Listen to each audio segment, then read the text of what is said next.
Bonjour, ici Stanislas Franquiel, j'espère que vous allez bien. Vous avez été nombreux à me demander aujourd'hui et puis les semaines précédentes comment fait-on pour rédiger, pour faire une critique d'un ouvrage. Vous savez que c'est une question qui tombe au CM au partiel L1, une question sur 8 points. Parmi les ouvrages se trouvant à la bibliothèque, lequel vous intéresse le plus? Je vais vous redire un petit peu ce que je vous ai dit en amphi. Tout d'abord, on va faire une critique sur le fond et sur la forme, et je veux qu'il y ait autant de points positifs que de points négatifs. Alors sur la forme, on va pouvoir trouver des critiques positives. Est-ce qu'il est agréable ou pas ce livre? Est-ce que j'ai plaisir à le prendre? Est-ce qu'il y a des images? Est-ce qu'il y a des index? Est-ce qu'il est aéré? Est-ce que le papier est glacé? Alors, critique négative, ça serait vraiment le contraire. Est-ce que vraiment il fait mal, limite il fait mal aux mains quand on le prend, quand on l'emprunte, quoi, ou quand on l'utilise, voilà, est-ce qu'il est agréable à lire? Est-ce qu'il y a des photos?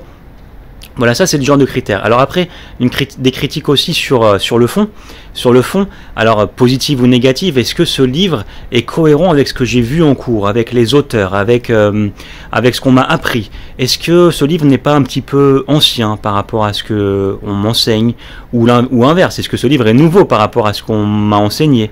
Est-ce qu'il est intéressant, tout simplement? Je n'oublierai pas au début de présenter l'auteur, et attention, je ne présente pas l'auteur en expliquant ce qu'il y a derrière le livre, parce que depuis 10 ans, depuis 1 an, depuis 5 ans, les choses ont pu bouger pour l'auteur. Donc je veux vraiment une présentation actuelle. Je voudrais qu'il y ait une citation clé de l'ouvrage. Je voudrais aussi qu'il y ait la notice, pas la notice, pardon, mais qu'il y ait une présentation précise de l'ouvrage, l'auteur, la date, le titre de l'ouvrage, l'éditeur, l'année, le lieu d'édition, et puis bien sûr le nombre de pages. Il faut qu'il y ait aussi des idées clés, des citations, et peut-être revenir sur 2 ou 3 points forts, des idées intéressantes de l'ouvrage que je viens de lire. Oui, des idées intéressantes, des idées qui me donnent envie d'aller plus loin, et puis peut-être à la fin donc des critiques négatives. Est-ce que le livre est suffisamment sourcé? Est-ce qu'il s'appuie sur d'autres ouvrages, et au niveau du cadre théorique notamment? Est-ce qu'il y a des notes de bas de page? Est-ce qu'il y a est-ce qu'il est cohérent en fait avec tout simplement, et je me répète parce qu'enseigner c'est répéter, est-ce qu'il est cohérent avec ce que j'ai appris? Je trouve qu'il serait intéressant aussi, vous verrez sous la vidéo, je vais mettre un lien vers le site, le portail de la bibliothèque, on l'a vu lors du TD numéro 2, il y a un onglet qui s'appelle se former sur le portail de la BU.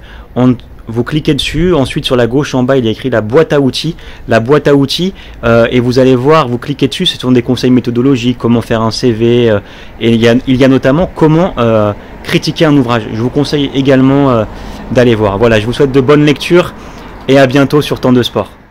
Partagez, commentez, abonnez-vous, car enseigner, c'est répéter.